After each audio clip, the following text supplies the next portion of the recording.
कलत्रं धनं पुत्रपौत्रादि सर्वं गृहं बान्धव सर्वमेतद्धि जातम्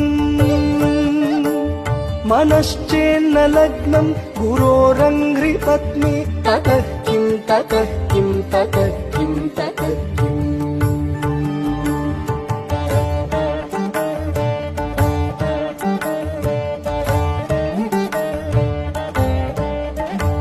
षडङ्गादिवेदो मुखे शास्त्रविद्या कवित्वादिगद्यं सुपद्यं करोति मनश्चेन्न लग्नं गुरोरङ्घ्रिपत्नी ततः किं ततः किं ततः किं ततः किम्